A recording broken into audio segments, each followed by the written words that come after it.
வணக்கம். இன்றைய முக்கிய செய்திகள்.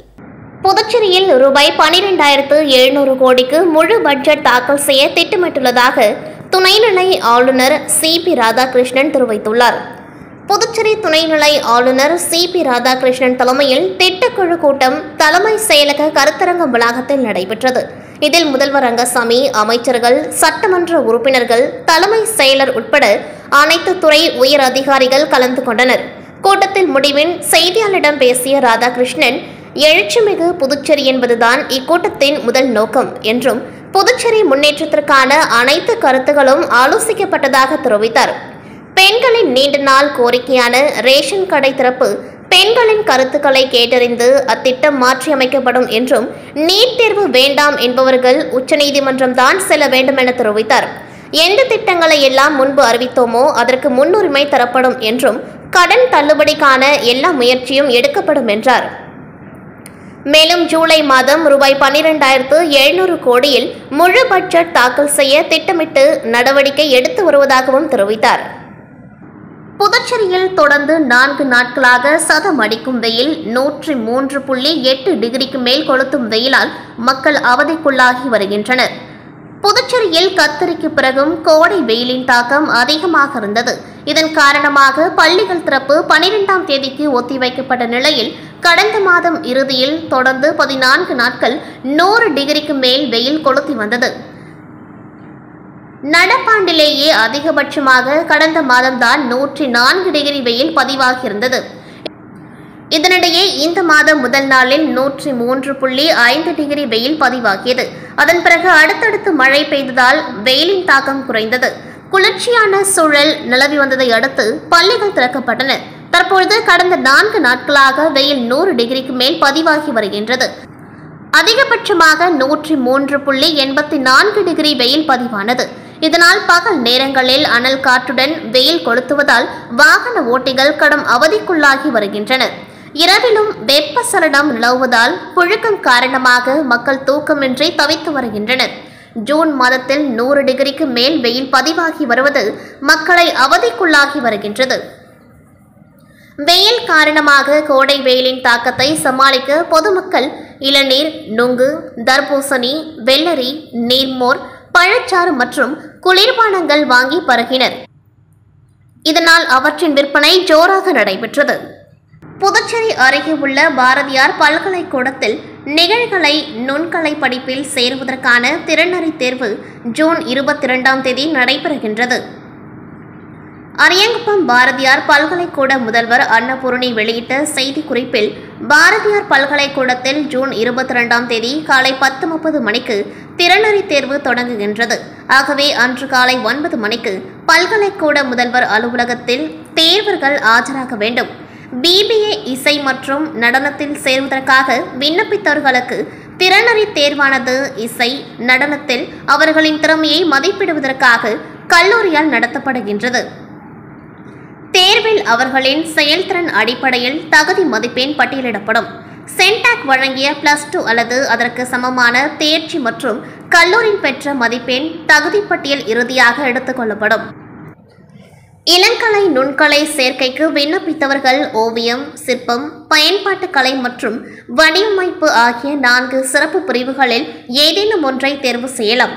இசையில் இளங்கலை, நிகழ்கலை சேர்க்கைக்கு விண்ணப்பித்த விண்ணப்பதாரர்கள் வாய்ப்பாட்டு, வீணை, வயலின், மிருதங்கம், தவில், நாதஸ்வரம் ஆகிய 6 சிறப்பு பிரிவுகளில் ஏதேனும் ஒன்றை தேர்வு செய்ய வேண்டும்.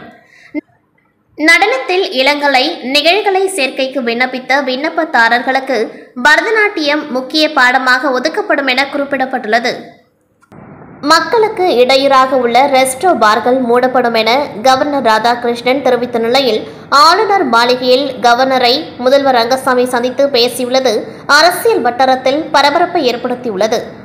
மக்களவை தேர்தலுக்கு பிறகு கடந்த சில நாட்களாக பாஜக MLAக்கள் தனியாக கூட்டம் நடத்தி துணைநிலை ஆளுநரை சந்தித்தனர். ரெஸ்டோ பார் விவகாரம் தொடர்பாக அமைச்சர் சாய் ஜே சரவணகுமார் துணைநிலை ஆளுநரை சந்தித்தார். அதனைத் தொடர்ந்து மக்களுக்கு இடையூறாக உள்ள ரெஸ்டோ பார்கள் மூடப்படும் என கவர்னர் தெரிவித்திருந்தார். கவர்னரின் பேச்சு புதுச்சேரி அரசியலில் சலசலப்பை ஏற்படுத்தியது. இந்த நிலையில் ஆளுநர் மாளிகைக்கு சென்ற முதல்வர் கவர்னர் ராதாகிருஷ்ணனை சந்தித்து பேசியுள்ளார்.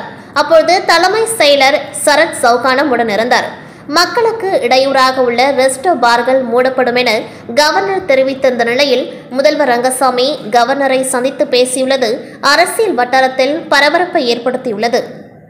இலாக்கா இல்லாத அமைச்சராக 3 மாதங்களாக திருமுருகன் தொடர்ந்து வரும் சூழலில் பாஜக எம்எல்ஏக்கள் அமைச்சர் பதவி கேட்டு வருவது புதுச்சேரியில் புது சிக்கலை ஏற்படுத்தியுள்ளது. புதுவை அமைச்சரவையில் இடம்பெற்றிருந்த ஒரே ஒரு பெண் அமைச்சர் சந்திர பிரியங்கா கடந்த ஆண்டு அக்டோபர் மாதம் நீக்கப்பட்டார். இதைத் தொடர்ந்து 5 மாதங்களாக புதிய அமைச்சர் நியமிக்கப்படாமல் இருந்தது. இந்த நிலையில் மக்களவைத் தேர்தல் நெருங்கிய சூழலில் கடந்த மார்ச் மாதம் காரைக்கால் வடக்கு தொகுதியைச் சேர்ந்த என்ஆர் காங்கிரஸ் எம்எல்ஏ திருமுருகன் அமைச்சராக நியமிக்கப்பட்டார். ஆனால் இலாக்கா இல்லாத அமைச்சராக திருமுருகன் கடந்த 3 மாதங்களாக உலா வருகின்றார். தேர்தல் முடிவு கடந்த ஜூன் 4ஆம் தேதி வெளியானது. இதைத் தொடர்ந்து நன்னடத்தை விதிகள் வாபஸ் பெறப்பட்டு 10 நாட்களுக்கு மேலாகியும் இதுவரை இலாக்கா அவருக்கு ஒதுக்கப்படவில்லை. சமீபத்தில் தேர்தல் தோல்விக்கு பிறகு பாஜக எம்எல்ஏக்கள் ஒன்று கூடி பேசினர். அதையடுத்து மாநிலங்களவை எம்பியும் மாநில தலைவருமான செல்வ கணபதியிடம் தங்களுக்கு சுழற்சி முறையில் அமைச்சர் பதவி தர வேண்டும், வாரிய தலைவர் பதவிகளை உடனடியாக நிரப்ப வேண்டும் என்றும் வலியுறுத்தினர். இல்லாவிட்டால் சட்டப்பேரவையில் ஆளும் அரசுக்கு எதிராக பேசும் நிலை ஏற்படும் எனவும் எச்சரித்துள்ளனர். இதனால் புதுவை அரசுக்கு புது சிக்கல் ஏற்பட்டுள்ளது. இடைவெளிக்கு பிறகு செய்திகள் மீண்டும் தொடரும். புதுவையில் தொடர்ந்து 12 முறை சிறந்த கோச்சிங் சென்டருக்கான விருதை பெற்ற ஒரே கோச்சிங் சென்டர் நமது ஸ்ரீ விவேகானந்தர் கோச்சிங் சென்டர். அன்பு மாணவ மாணவிகளை ஒரு நிமிடம் கவனியுங்கள். நமது Shri Vivekanandar tutorial and coaching centre school for privates, fully air conditioned with smart classrooms. 8வது தேறியவர்கள் அல்லது 9வது தவறியவர்கள் நேரடியாக SSLC-யில் சேரலாம். வகுப்புகள் முழு நாள் நடைபெறும். பள்ளிக்கே செல்லாமல் எங்களது முதலியார்பேட்டை ஸ்ரீ விவேகானந்தர் டியூட்டோரியலில் பிரைவேட்டாக 10ஆம் வகுப்பு படித்த ஜே ஷாரன் கிரேஸ் என்ற மாணவி 486 மதிப்பெண் பெற்று புதுவை மற்றும் தமிழகத்தில் மாநிலத்திலேயே முதலிடத்தை பிடித்து சாதனை படைத்துள்ளார். State first. Special coaching for assistant CBSE and State Board 10th and +2 admission நடைபெறுகிறது. Popular Center for Success since 1989. Contact VCC Nagarajan. Vivekanandar coaching centre and tutorial. Vellalar street, Mudaliarpet, Pondicherry. Phone 0413235702. 8 அம்ச கோரிக்கைகளை வலியுறுத்தி புதுச்சேரி தொழில்நுட்ப பல்கலைக்கழக பேராசிரியர்கள் வகுப்புகளை புறக்கணித்து காலவரையற்ற உள்ளிருப்பு போராட்டத்தில் ஈடுபட்டு வருகின்றனர். புதுச்சேரி தொழில்நுட்ப பல்கலைக்கழகத்தில் 70 உதவி பேராசிரியர் பணியிடங்கள் மற்றும் 250க்கும் மேற்பட்ட ஆசிரியர் அல்லாத தொழில்நுட்ப பணியிடங்கள் காலியாக உள்ளது. இதனை உடனடியாக நிரப்பப்பட வேண்டும். 51 பேராசிரியர்களுக்கு பதவி உயர்வு ஆணைகள் வழங்கப்பட்டு இதுவரை சம்பள உயர்வு கிடைக்கவில்லை.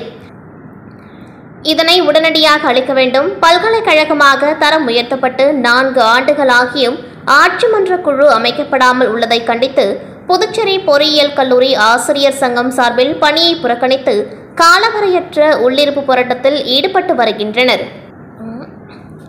பல்கலைக்கழக நிர்வாக அலுவலக நுழைவாயின் முன்பு நடைபெற்ற போராட்டத்திற்கு தொழிற்சங்கத்தின் தலைவர் பேராசிரியர் இளஞ்சேரலாதன் தலைமை தாங்க 100க்கும் மேற்பட்ட பேராசிரியர்கள் மற்றும் பல்கலைக்கழக ஊழியர்கள் கலந்து கொண்டு கோரிக்கைகளை, பதாகைகளை கையில் ஏந்தி கண்டன கோஷங்களை எழுப்பினார்கள்.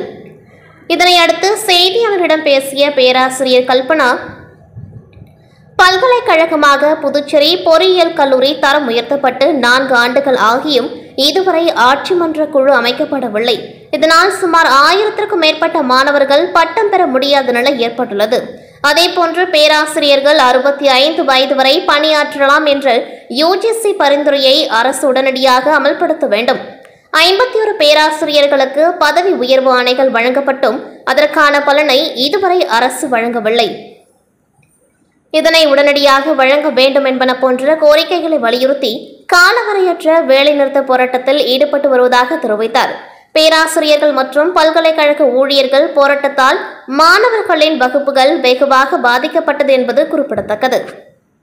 சன்னியாசிக்குப்பம் அரசு நடுநிலைப் பள்ளியில் மாணவர்களுக்கு இலவச சீருடை மற்றும் பாடப்புத்தகத்தினை அங்காளன் எம்எல்ஏ வழங்கினார். புதுச்சேரி சன்னியாசிக்குப்பம் அரசு நடுநிலைப் பள்ளியில் மாணவர்களுக்கு இலவச சீருடை மற்றும் பாடப்புத்தகம் வழங்கும் விழா நடைபெற்றது. இதில் ஆசிரியை சுதா மகேஷ் வரவேற்புரை ஆற்றினார். ஆசிரியை கிருத்திகா நிகழ்ச்சியை தொகுத்து வழங்கினர். தலைமை ஆசிரியர் டேனியல் அந்தோணிராஜ் லியோ தலைமை தாங்கினார். இதில் திருபுவனை தொகுதியின் சட்டமன்ற உறுப்பினர் அங்காளன் சிறப்பு விருந்தினராக கலந்து கொண்டு பள்ளி மாணவர்களுக்கு இலவச சீருடை மற்றும் பாடப்புத்தகங்களை வழங்கினார். மேலும் பள்ளிக்கு 17 லட்சம் மதிப்பிலான 3 வகுப்பறைகளை கட்டித் தருவதற்கான ஏற்பாடுகளை செய்துள்ளதாக அறிவித்தார். நிகழ்ச்சி முடிவில் ஆசிரியை செந்தமிழ் செல்வி நன்றி கூறினார். சஞ்சீவி நகர் திரௌபதி அம்மன் கோவில் பிரம்மோற்சவத்தை முன்னிட்டு நடைபெற்ற தீமிதி திருவிழாவில் ஏராளமான பக்தர்கள் தீமிதித்து நேர்த்திக்கடன் செலுத்தினர். புதுச்சேரி அடுத்த சஞ்சீவி நகரில் உள்ள சஞ்சீவி விநாயகர், செங்கழநீர் அம்மன், திரௌபதி அம்மன், கங்கை அம்மன் கோவில்களின் பிரம்மோற்சவ விழா கடந்த வாரம் துவங்கியது. இந்நிலையில் முக்கிய நிகழ்வாக நேற்றிரவு தீமிதி திருவிழா நடைபெற்றது. விழாவில் திரளான பக்தர்கள் கலந்து கொண்டு தீமிதித்து தங்களது நேர்த்திக் கடனை செலுத்தினர்.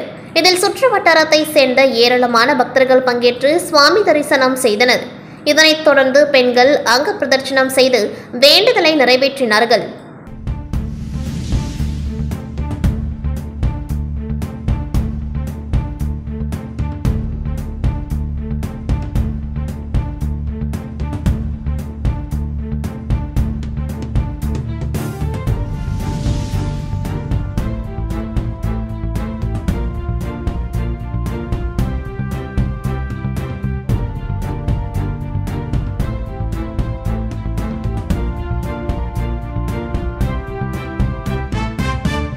புதுச்சேரியில் ஸ்ரீ வரதராஜ பெருமாள் தேவஸ்தானத்தில் நடைபெற்ற கருட சேவையில் திரளான பக்தர்கள் பங்கேற்று பெருமாளை தரிசனம் செய்தனர். புதுச்சேரி நகர பகுதியான மிஷன் வீதியில் ஸ்ரீ காலதீஸ்வரர் ஸ்ரீ வரதராஜ பெருமாள் தேவஸ்தானம் உள்ளது. இத்தேவஸ்தானத்தில் உள்ள ஸ்ரீதேவி பூதேவி சமேத ஸ்ரீ வரதராஜ பெருமாளுக்கு 21ஆம் ஆண்டு பிரம்மோற்சவ விழா கடந்த 12ஆம் தேதி தொடங்கி நடைபெற்று வருகின்றது. இந்நிலையில் விழாவின் ஒரு நிகழ்ச்சியான கருட சேவை வீதி உலா மாலை நடைபெற்றது. முன்னதாக ஸ்ரீ வரதராஜ பெருமாளுக்கு புதிய பட்டாடை உடுத்தி பல்வேறு வண்ண ஆபரணங்கள் அணிவிக்கப்பட்டு கருட சேவையில் வைத்து மகா தீபாவளி காண்பிக்கப்பட்டு வீதி உலா நடைபெற்றது. இதில் திரளான பக்தர்கள் பங்கேற்று பெருமாளை தரிசனம் செய்தனர்.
புதுச்சேரியில் உயர்த்தப்பட்ட மின் கட்டணத்தை திரும்பப் பெற கோரி மின்துறை தலைமை அலுவலகத்தை முற்றுகையிட்டு ஆர்ப்பாட்டத்தில் ஈடுபட்ட அதிமுக மாநில செயலாளர் அன்பழகன் உள்ளிட்ட 100க்கும் மேற்பட்ட அதிமுகவினரை போலீசார் கைது செய்தனர். புதுச்சேரியில் கடந்த ஞாயிற்றுக்கிழமை முதல் மின் கட்டண உயர்வு அமலுக்கு வந்த நிலையில் தற்பொழுது வீட்டு உபயோக மின் கட்டணம் 40 பைசா முதல் 75 பைசா வரை உயர்த்தப்பட்டுள்ளது. உயர்த்தப்பட்ட மின் கட்டணத்தை திரும்பப் பெற கோரி அதிமுக சார்பில் மாநில செயலாளர் அன்பழகன் தலைமையில் 100க்கும் மேற்பட்டோர் மின்துறை தலைமை அலுவலகத்தை முற்றுகையிட்டு போராட்டத்தில் ஈடுபட்டனர். இதில் மின்துறை தலைமை அலுவலகம் வாயில் முன்பு அமர்ந்து கொண்டு ஆளும் அரசு உயர்த்தப்பட்ட மின் கட்டணத்தை உடனே ரத்து செய்ய வேண்டும் என வலியுறுத்தியும் மத்திய மாநில அரசுகள் மக்கள் விரோத போக்கை கைவிட வேண்டும் என வலியுறுத்தி கண்டன கோஷங்களை எழுப்பினார்கள். இதனைத் தொடர்ந்து சம்பவ இடத்திற்கு வந்த உதயஞ்சாலை போலீசார் அதிமுக மாநில செயலாளர் அன்பழகனிடம் பேச்சுவார்த்தை நடத்தினார்கள்.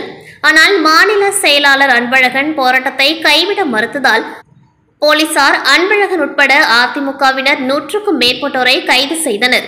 இதனைத் தொடர்ந்து செய்தியாளரிடம் பேசிய மாநில செயலாளர் அன்பழகன் மத்திய பாஜக மற்றும் மாநில என்ஆர் காங்கிரஸ் பாஜக அரசுகள் தொடர்ந்து மக்கள் விரோத செயல்களில் ஈடுபட்டு வருகின்றது. கடந்த காலங்களில் மின் கட்டணம் 500 ரூபாய் செலுத்திய நிலையில் தற்பொழுது 2000 முதல் 3000 வரை செலுத்த வேண்டிய நிலை உருவாகியுள்ளது என்றும் உயர்த்தப்பட்ட மின் கட்டணத்தை உடனே திரும்பப் பெற வேண்டும், இல்லை என்றால் வீட்டிற்கு 150 யூனிட் இலவசமாக வழங்க வேண்டும் என அவர் தெரிவித்தார். இத்துடன் செய்திகள் நிறைவடைகின்றது. நன்றி, வணக்கம்.